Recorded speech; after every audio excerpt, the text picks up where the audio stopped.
بسم اللہ الرحمن الرحیم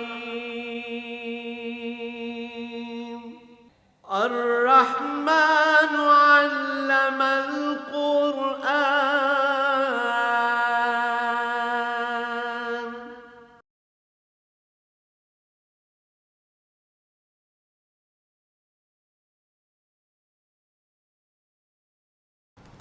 الحمد لله نحمده ونستعينه ونستغفره ونؤمن به ونتوكل عليه ونعوذ بالله من شرور أنفسنا ومن سيئات أعمالنا من يهده الله فلا مضل له ومن يضلله فلا هادي له ونشهد أن لا إله إلا الله ونشهد أن محمدا عبده ورسوله اما بعد فاعوذ باللہ من الشیطان الرجیم بسم اللہ الرحمن الرحیم ام یقولون افترى علی اللہ کذبا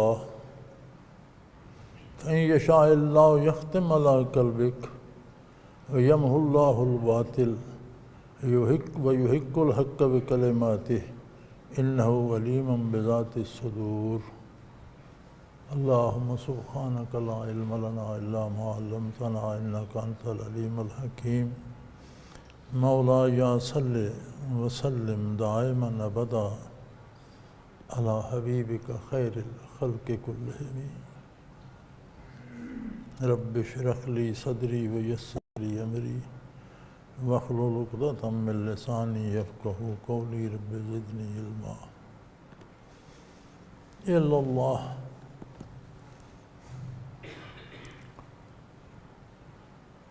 فرمایا ام یقولون یہ کیا کہتے ہیں؟ کفار کا مشرکین کا کیا جواب ہے جب آپ دعوت اللہ دیتے ہیں تو کیا جواب ہے ان کا؟ یہ کیا سوچتے ہیں؟ افترا علی اللہ کذبا فرمایا یہ مشرکین کہتے ہیں کہ انہوں نے معاذ اللہ پر جھوٹ باندھ لیا، ان پر وہی کوئی نہیں آتی، یہ اللہ پر جھوٹ بول رہے ہیں۔ یہاں ایک بات بڑی قابل غور ہے، اس کا مطلب ہے کہ مشرکین مکہ اور کفار قریش بھی اللہ کو مانتے تھے۔ جب وہ حضور صلی اللہ علیہ وسلم کو کہتے ہیں کہ آپ اللہ پر جھوٹ بول رہے ہیں تو اس کا مطلب ہے وہ اللہ کو تو جانتے تھے، مانتے تھے، تو پھر وہ کافر اور مشرک کیسے ہو؟ جب اللہ کو ماننا ہی دین ہے، بعثت عالی کے بعد نبوت پر ایمان لانا بھی دین ہو گیا، لیکن آپ کی بعثت سے پہلے جب وہ تھے تو اللہ کو تو مانتے تھے، تو پھر انہیں قرآن مشرک اور کافر کیوں کہتا؟ مانتے تھے، اپنے طریقے سے مانتے تھے۔ اللہ کو ماننا مجبوری ہے عقل کی۔ ایک ایسی طاقت جس نے سب کچھ بنایا ہو اور جس کا بنانے والا کوئی نہ ہو، اپنی ذات میں قائم ہو، یہ ماننا عقل کی مجبوری ہے، ورنہ تسلسل آ جاتا ہے۔ پانی کس نے بنایا؟ اللہ نے۔ بادل کس نے بنایا؟ اللہ نے۔ بارش کس نے برسائی؟ اللہ نے۔ اللہ کو کس نے بنایا؟ اب اگر کہتے ہیں فلاں نے اللہ کو بنایا، اس کو کس نے بنایا، یہ تو پھر کہیں رکے گا نہیں۔ لہذا انسانی دماغ کی مجبوری ہے کہ وہ ماننا پڑتا ہے کہ ایک ایسی طاقت ہے جو از خود ہے، اسے بنایا کسی نے نہیں، اس نے سب کچھ بنایا، اور وہ اللہ ہے۔ لیکن یہ ایمان نہیں ہے۔ جب نبی اللہ کا مبعوث ہوتا ہے، وہ مبعوث ہی اس لیے ہوتا ہے کہ اللہ کو ایسا مانا جائے جیسا وہ ہے۔ مشرکوں نے تو مانا کہ اللہ نے کائنات بنائی ہے، پھر اس نے یہ دیوتا بنا دیے، ایک کو بارش پہ لگا دیا، ایک کو اولاد دینے پہ لگا دیا، ایک کو اس پہ لگا دیا، ایک کو اس کام پہ لگا دیا۔ وہ دیوتا جو ہیں وہ غیر مرئی نظر نہ آنے والی طاقتیں ہیں، ان کا بت بنا دو تو اس بت میں ان کی طاقت آ جاتی۔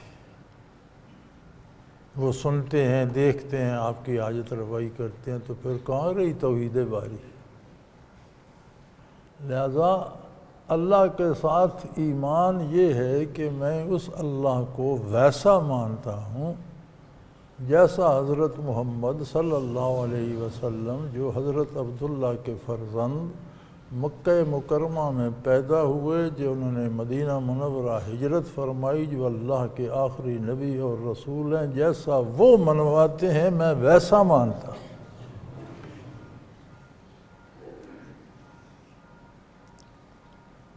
مسلمانوں میں بھی بعض فرقے گمراہ ہوئے، کیوں ہوئے؟ سب کی بنیاد یہاں آ کر بنتی ہے کہ اللہ کو ویسا نہیں مانتے جیسا حضور منواتے۔ مشرکین نے کہا کہ اللہ نے دنیا تو بنائی، یہ ہمارے دیوتا بھی اسی نے بنایا، پر انہیں طاقت دے دی، تقسیم کر دی، اب یہ کام یہ کرتے ہیں، وہ اپنا بیٹھا ہے مزہ کرتا ہے۔ ہم میں سے جو لوگ گمراہ ہوئے انہوں نے بھی یہی کہا، انہوں نے بت نہ بنایا، انہوں نے کہا یہ اولیاء اللہ کو دے دی گئی، یہ فلاں امام کو طاقت دے دی گئی، کائنات اللہ نے بنائی، اس نے فلاں کے سپرد کر دی، اب سارا نظام وہ چلا رہا ہے۔ آپ کہیں بھی دیکھیں گے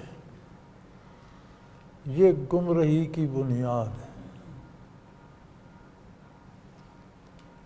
تو فرمایا دیکھو اللہ کے رسول آپ ہیں، وحی آپ پر آتی ہے، قرآن آپ پر نازل ہو رہا ہے، جبرائیل امین آپ کے پاس حاضر ہوتے ہیں اور یہ کہہ رہے ہیں یہ اللہ پر جھوٹ بول رہا ہے۔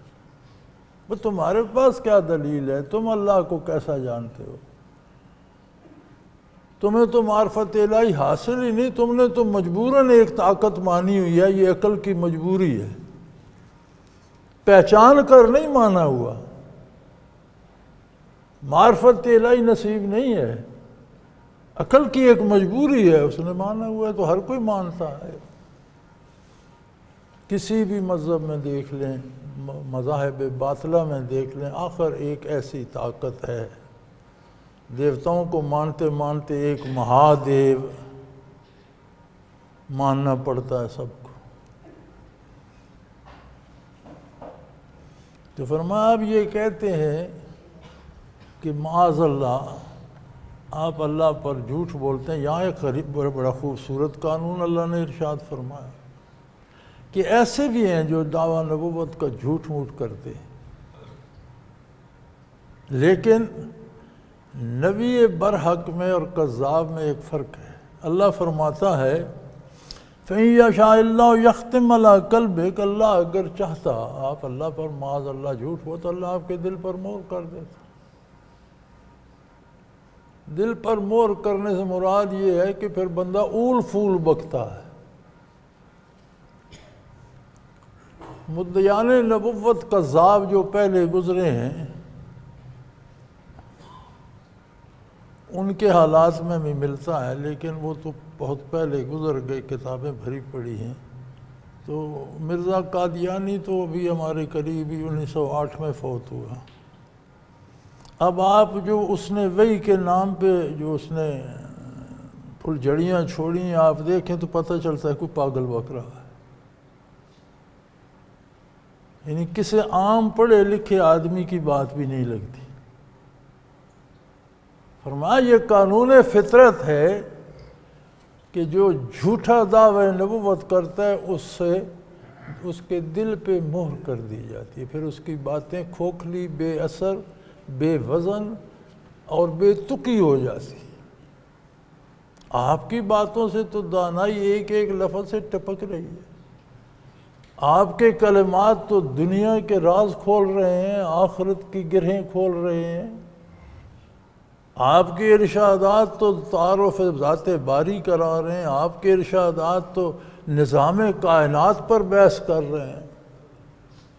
کہاں تھی سائنس اس وقت جس وقت قرآن نے کہا کہ مادے سے لیکوڈ بنتا ہے، ذرات سے غذا سے لیکوڈ بنتا ہے، پھر اس کے ذرے سے حمل ٹھہرتا ہے، پھر خون کی پھٹکی بنتی ہے، پھر گوشت کا لوتھڑا بنتا ہے، پھر اس میں ہڈی پیدا ہوتی ہے، پھر اس پر کھال چڑھائی جاتی ہے۔ 1450 سال بعد ساری تحقیق کر کے سائنس نے صرف قرآن کی تائید ہی کی ہے۔ کہیں کہتی نا کہ یہ تو انہوں نے تک بندی کی، ایسا تو نہیں، ایسا نہیں۔ چھوٹی چھوٹی باتیں، چھوٹی چھوٹی، یہ تو بہت بڑی بات تھی نا، تخلیق انسانی تو بہت بڑی بات۔ آپ صلی اللہ علیہ وسلم نے فرمایا کہ ان 3 انگلیوں سے کھانا کھاؤ اور انگلیاں سالن میں بشک ڈبو کر کھاؤ، اور کھانے کے بعد ان کو چوس لو، پھر صاف کرو۔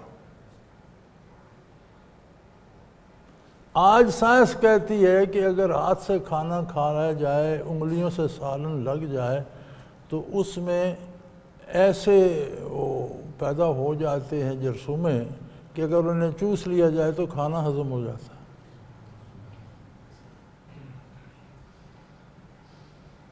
یہ آج کی بات ہے سائنس کی کہ اگر انگلیاں ڈبو کر کھایا جائے اور پھر وہ انگلیاں چوس لی جائیں تو انگلیوں سے جب سالن لگتا ہے تو اس میں ایسے جرثومے پیدا ہو جاتے ہیں، ایسا بیکٹیریا پیدا ہو جاتا ہے کہ جسے چوس لینے سے کھانا ہضم ہو جاتا ہے۔ کھانے کے آداب میں ایک چھوٹی سی، یہاں سے لے کر قیامت، آخرت، جنت، دوزخ تک ہر چیز آپ نے کھول کے رکھ دی۔ فرمایا جو جھوٹے نبی ہوتے ہیں وہ تو اول پھول بکتے ہیں، ان کے دلوں پہ ہم مور کر دیتے۔ کبھی کسی کو اتفاق ہو، مرزا قادیانی نے جو وحی کے نام پر پھلجھڑیاں چھوڑی ہیں تو ہنسی آتی ہے کہ پاگل تھا، ماننے والے پاگل ہیں، کیا بک رہا ہے۔ آپ کے پاس جو وحی آتی ہے فرشتہ کا، اس کا نام ہے ٹیچی ٹیچی۔ اس طرح کی ساری خرافات ہیں۔ وہی کیا ہے، میں نے دیکھا میں حضرت مریم ہوں، پھر میں نے دیکھا اللہ نے مجھ سے جمع کیا ہے، پھر میں نے دیکھا مجھ سے عیسیٰ پیدا ہوا، میں عیسیٰ ہوں۔ یار یہ کہانی تو کوئی پہلی دوسری کا بچہ بھی نہیں سنتا کہ خود ہی مریم ہے، خود ہی پیدا کیا، خود ہی عیسیٰ بن گئی۔ کون سنتا ہے کوئی عقل کی بات؟ اس طرح کی وہی ہے۔ تو فرماتے ہیں خدا نہ خواستہ اگر آپ میری ذات کے حوالے سے غلط بات کہتے تو میں ایسے لوگوں کے دلوں پر تو مور کر دیتا ہوں، ان سے تو کوئی دانائی کی بات نہیں ہوتی، وہ تو اول پھول بکتے ہیں۔ فَإِن يَشَاءِ اللَّهُ يَخْتِمْ عَلَىٰ قَلْبِكَ، لیکن اللہ کا قانون ہے يَمْحُ اللَّهُ الْبَاطِلَ وَيُحِقُّ الْحَقَّ بِكَلِمَاتِهِ، اللہ باطل کو مٹا دیتے ہیں اور حق کو قائم رکھتے ہیں اپنے دلائل کے ساتھ۔ بِكَلِمَاتِهِ، جو دلائل اللہ نے حق کو دیے ہیں وہ اس کی حیات اور بقا کا سبب بن جاتے ہیں۔ تو ایک آواز تھی آقا نامدار صلی اللہ علیہ وسلم کی پورے مکے میں، پوری دنیا میں، پورے عرب میں، پورے جہان میں۔ کتنی قوت دی اللہ نے اسے اور کتنی گونج رہی ہے، اور قیامت تک گونجتی رہی۔ دب گئی وہ آوازیں جو آپ کے خلاف تھی، کچھ نہیں بگاڑ سکی۔ فرمایا یہ قانون فطرت ہے، اِنَّهُ عَلِيمٌ بِذَاتِ الصُّدُورِ، وہ اندر کی باتیں، دلوں کے نہاں خانے کی باتیں جانتا ہے۔ کوئی بظاہر پارسا بھی بنتا رہے، نیک بھی بنتا رہے، اس کے اندر دل کی گہرائی میں کیا ہے یہ اللہ کریم جانتا ہے۔ حلیہ بھی نیکوں کا بنا لے، لوگوں کے سامنے سجدے بھی کرے، نمازیں بھی پڑھے، تسبیحات بھی پڑھے، وظیفے بھی کرے، لیکن اندر کیا ہے وہ جانتا ہے۔ اسی لیے صوفیاء کا یہ اصول ہے کہ آپ تصوف سیکھیں، سلوک سیکھیں، اللہ آپ کو بہت اعلیٰ مدارج دے۔ حلیہ اور لباس میں بدلیں، شرعی حلیہ شرعی لباس میں، جس میں آپ کی رہائش ہے اس میں رہیں۔ مکر نہ کریں 3-4 تسبیحیں گلے میں ڈال لی، ایک خاص قسم کی ٹوپی ڈال لی، اس کے اوپر ایک پگڑی باندھ لی، پگڑی کے اوپر ایک رومال کر لیا۔ خدا کا خوف کرو یار، کیا برقعے پہن رہے اور دلہنیں بن رہے ہو، ایک تسبیح یہاں لپیٹ لی، 2 گلے میں ڈال لی، کیا خدا کا خوف کرو، جو کچھ ہو وہی ہو۔ جو جس لباس میں رہتا ہے وہ لباس شریعت کے مطابق ستر عورت کے لیے کافی، بس ٹھیک ہے۔ بات دل کی ہے، دل کو بدلو، ظاہر کو نہیں، دل کو بدلو۔ اس لیے کہ انہ علیم بذات الصدور، وہ دلوں کی باتیں، دلوں کے بھید جانتا ہے، وہ بڑا کریم ہے، بہت بڑا مہربان ہے۔ وَهُوَ الَّذِي يَقْبَلُ التَّوْبَةَ عَنْ عِبَادِهِ، وہی کریم ذات ہے جو اپنے بندوں کی توبہ قبول فرماتا ہے۔ عاجز بندہ ہو کر اللہ کی نافرمانی کرتا ہے، اللہ کے نبی کی نافرمانی کرتا ہے، گناہ کرتا ہے، برائی کرتا ہے، وہ پھر اسے دھتکارتا نہیں، جب توبہ کرتا پھر قبول کرتا۔ اور اس کی عظمت کو یہی زیبا ہے کہ جو در پہ آئے خالی نہ جائے، لیکن وہ دلوں کے حال کا واقف ہے، آئے صدق دل سے۔ وَيَعْفُو عَنِ السَّيِّئَاتِ، وہ کریم ہے، گناہ معاف کر دیتا، آئندہ نیکی کی توفیق ارزاں کر دیتا۔ وَيَعْلَمُ مَا تَفْعَلُونَ، ایک بات یاد رکھ لو، تم جو کچھ بھی کر رہے ہو، کر اللہ کے سامنے رہے ہو، ہر بات وہ جانتا ہے۔ تم سمجھتے ہو میں نے چھپ کر جھوٹ بولا، سب سے چھپ گئے ہوگے، لیکن اللہ جانتا ہے، اس کے سامنے بول رہے ہیں۔ تم سمجھتے ہو میں نے دنیا سے رات کی تاریکی میں چھپ کر گناہ کر لیا، لیکن وہ پاس ہے، موجود ہے، دیکھ رہا ہے۔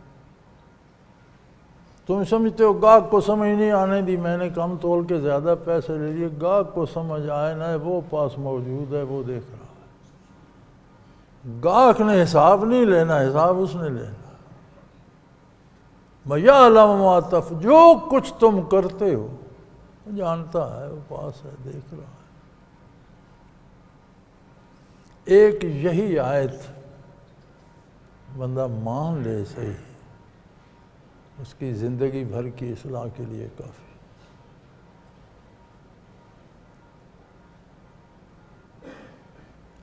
وَيَسْتَجِيبُ الَّذِينَ آمَنُوا وَعَمِلُوا الصَّالِحَاتِ، جو لوگ ایمان لاتے ہیں اور نیک اعمال، اتباع رسالت علی صاحب الصلاۃ والسلام اختیار کرتے ہیں، ان کی عبادات، ان کی نیک سوچیں، ان کے نیک الفاظ، ان کے نیک کام بھی تو وہی قبول کرتا ہے۔ وہی ذات ہے جو گناہگاروں کو معاف کرتی ہے، وہی ذات ہے جو نیکوں کی نیکیاں قبول فرماتی ہے۔ وَيَزِيدُهُم مِّن فَضْلِهِ، اور جو اطاعت کرتے ہیں، عقیدہ درست ہے، کردار صحیح ہے، وہ کام تھوڑا کرتے ہیں، ان کے اجر کو بڑھاتا بہت زیادہ ہے۔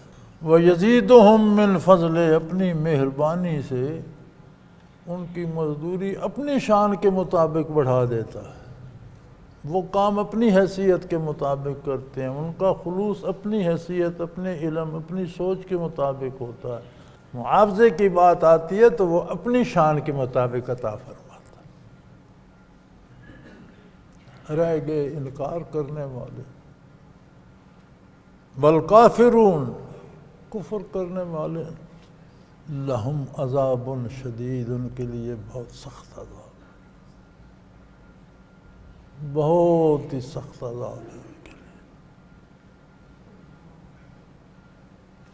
ہر بندہ چاہتا ہے بہت دولت ہو میرے پاس، ہم باہر لگ جائیں۔ اللہ تیرے خزانوں میں کوئی کمی ہے؟ جس نے انسان کو پیدا کیا، وہ انسانی مزاج کو زیر بحث لاتا ہے، وہ کہتا ہے، فرماتا ہے وَلَوْ بَسَطَ اللَّهُ الرِّزْقَ لِعِبَادِهِ لَبَغَوْا فِي الْأَرْضِ، اگر سب کو امیر بنا دیتا، سب کو دولت مند دے دیتا تو سارے لڑ بڑھ کر مر جاتے۔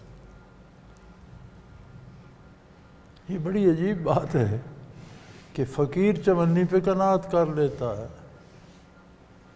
متوسط آدمی کو 10 آدمی کو 20 روپے 200 روپے دیہڑی مل جائے وہ اس پہ قناعت کر لیتا ہے، بابو صاحب کو 10,000 15,000 تنخواہ مل جائے اس پہ گزارا کر لیتے ہیں۔ حکمران کے پاس سارا ملک ہوتا ہے، پھر وہ کہتے ہیں اور لوٹو۔ جن کو دیا، دنیا میں آپ نے دیکھا نہیں ایک آدمی کے پاس سلطنت ہے، ریاست ہے، بادشاہ ہے، حکومت ہے، وہ ذرا دیکھتا ہے پڑوس کا حکمران کمزور ہے، اس پر چڑھ دوڑتا ہے، پہلے تیرے پاس ملک بھی ہے، حکومت بھی ہے، اتنے بندے قتل کرے گا، اپنے بندے قتل کرائے گا، اس کی زمین چھینے گا، کیا فائدہ ہوگا؟ انسانی مزاج ہے نا، اس سے جو پاس ہے اس سے پیٹ نہیں بھرتا، چڑھ دوڑتا ہے، اس نے فلاں نے اتنے ملک فتح کیے، فلاں نے فتح کیے۔ تو فرمایا اگر سب کو یہ رزق عام میں کر دیتا لَبَغَوْا فِي الْأَرْضِ، تو یہ زمین پہ ساری بغاوت ہی بغاوت نظر آتی، یہ تو لڑ لڑ کر مر جاتے۔ وَلَٰكِنْ يُنَزِّلُ بِقَدْرٍ مَا يَشَاءُ، لیکن وہ جانتا ہے کہ کس کو کس وقت کتنا دینا ہے، اس کے مطابق دیتا رہتا ہے، وہ آپ کے مشوروں کا پابند نہیں۔ آپ نہیں جانتے کہ کس کے پاس کیا ہوگا تو وہ کیا کرے گا، وہ جانتا ہے۔ فرمایا ایک ہی بات اندازہ کر لو تو میں بتا دوں کہ اگر سارے بادشاہ ہوتے تو سارے لڑ لڑ کے مر جاتے، دنیا کا نظام تباہ ہو جاتا۔ کوئی بادشاہ ہے، کوئی رعیت ہے، کوئی امیر ہے، کوئی غریب ہے، کوئی ضرورت مند ہے، کوئی کاریگر ہے، تو ایک دوسرے کے کام آ رہے ہیں، نظام کائنات چل رہا ہے، اس میں ایک توازن ہے۔ وَلَوْ بَسَطَ اللَّهُ الرِّزْقَ لِعِبَادِهِ لَبَغَوْا فِي الْأَرْضِ، اگر ہر ایک کے لیے رزق عام کر دیتا، سارے بادشاہ بن جاتے تو لڑ لڑ کے مر جاتے، زمین پہ بغاوت ہو جاتی۔ وَلَٰكِنْ يُنَزِّلُ بِقَدْرٍ مَا يَشَاءُ، لیکن وہ ہر آدمی کی حیثیت کے مطابق اس پر رزق نازل فرماتا، وہ ہر فرد کو، ہر ذات کو جانتا ہے اور اپنی شان کے مطابق اور اس کی ضرورت کے مطابق عطا فرماتا ہے۔ اِنَّهُ بِعِبَادِهِ خَبِيرٌ بَصِيرٌ، تم مشورے نہ دو، وہ اپنے بندوں سے ہمہ وقت باخبر ہے، خبیر ہے، ہر بندے کے ہر قول، ہر فعل اور ہر سوچ سے واقف ہے، ہر ارادے سے واقف ہے، اور بصیر، سب اس کے روبرو ہیں، سب کو دیکھ رہا ہے۔ بعض چیزیں ہم دیکھتے ہیں بظاہر نظر آتی، اس کے اندر کیا ہے نظر نہیں آتا، فرمایا وہ اندر کی بات بھی جانتا ہے، دیکھ بھی رہا ہے۔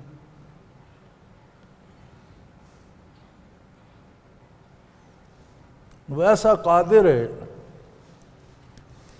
کہ زمین خشک سالی میں آ جاتی ہے، مردہ ہو جاتی ہے، سبز نام کو نہیں رہتا، گرد بن کے اڑ جاتا ہے، درخت سوکھ جاتے ہیں، فصلیں سوکھ جاتی ہیں، چشمے خشک ہو جاتے ہیں، دریا بند ہو جاتے ہیں، نہریں رک جاتی، کوئی ذریعہ نظر نہیں آتا۔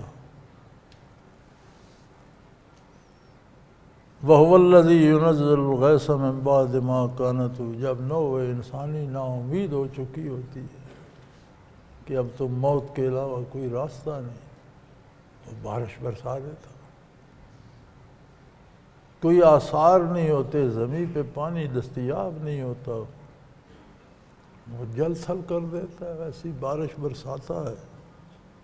لوگوں کے نا امید ہونے کے بعد بارش برساتا ہے، وَيَنْشُرُ رَحْمَتَ، اور اپنی رحمت کو عام کر دیتا ہے، بانٹ دیتا ہے، ہر جگہ۔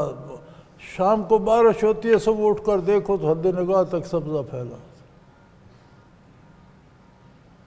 یہ سارے پہاڑ خشک ہوتے ہیں، بارش ہوتی ہے، پھر دوسرے دن دیکھو تو سبز کھربوں تنکے نکلتے ہیں زمین سے، اور مخمل کا طرف ہر قطرہ گل بکف، ہر پھول کا رنگ جدا، خوشبو جدا، ذائقہ جدا، تاثیر جدا، چند لمحوں میں کیا سے کیا ہو جاتا ہے۔ وَهُوَ الْوَلِيُّ الْحَمِيدُ،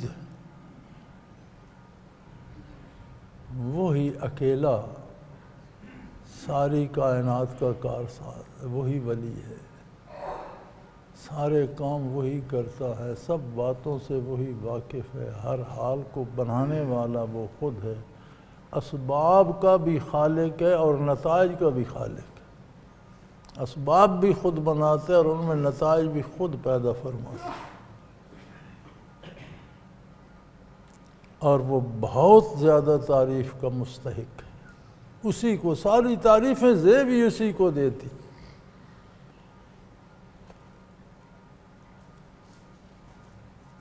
وَمِنْ آیَاتِهِ خَلْقُ السَّمَاوَاتِ وَالْأَرْضِ وَمَا بَثَّ فِيهِمَا مِنْ دَابَّةٍ، اس کی عظمت کی دلیلوں میں سے زمین و آسمان کی تخلیق بہت بڑی دلیل ہے۔ آسمان تو تمہاری رسائی سے بہت بالا ہیں، مخلوق میں چند لوگ ہوں گے جو اتنا علم حاصل کریں کہ وہ آسمانوں پہ بحث کر سکیں، ستاروں پہ بحث کر سکیں، سیاروں کی بات کر سکیں، زمین پہ تو تم سب بستے ہو۔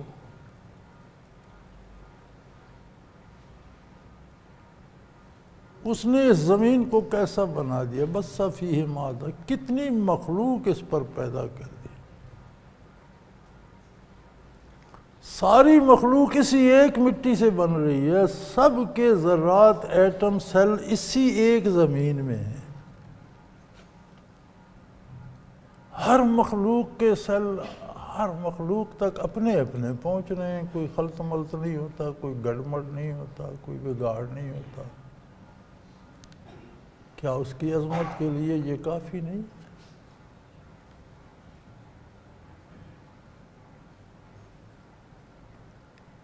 وہ پیدا فرماتا ہے، مخلوق رہتی ہے، بستی ہے، چلی جاتی ہے، کہاں جاتی ہے؟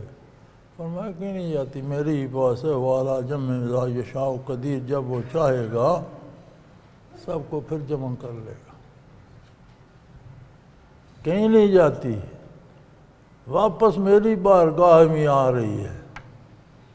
جب وقت آئے گا، جب اللہ کریم کا حکم ہوگا تو ایک ہی میدان میں سب جمع ہو جائیں گے، انسان، حیوان، جانور، پرندے، درندے، ہر چیز پھر میدان میں آ جائے۔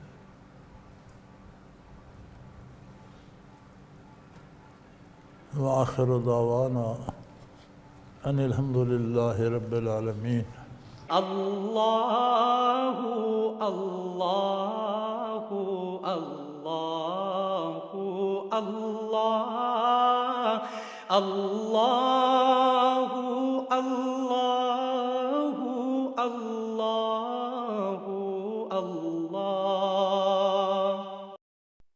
حضرت امیر محمد اکرم آوان مد ذلہ العالی دارالعرفان منارہ ضلع چکوال میں سالہ سال سے قرآن و حدیث کے اوپر خطابات کر رہے ہیں اور سلسلہ نقشبندیہ اویسیہ کے مطابق لوگوں کو ذکر الہی کی تربیت دے رہے ہیں۔ وہ قرآن پاک کی تفسیر ترتیب وار بیان کر رہے ہیں۔ تفسیر قرآن کو وہ موجودہ ملکی اور بین الاقوامی حالات کے مطابق بیان کرتے ہیں۔ موٹر وے سے کلر کہار کے انٹرچینج سے نکلتے ہوئے، کلر کہار کی جھیل سے ہوتے ہوئے، میانی، بوچھال اور نورپور سے گزرتے ہوئے دارالعرفان منارہ پہنچ سکتے ہیں۔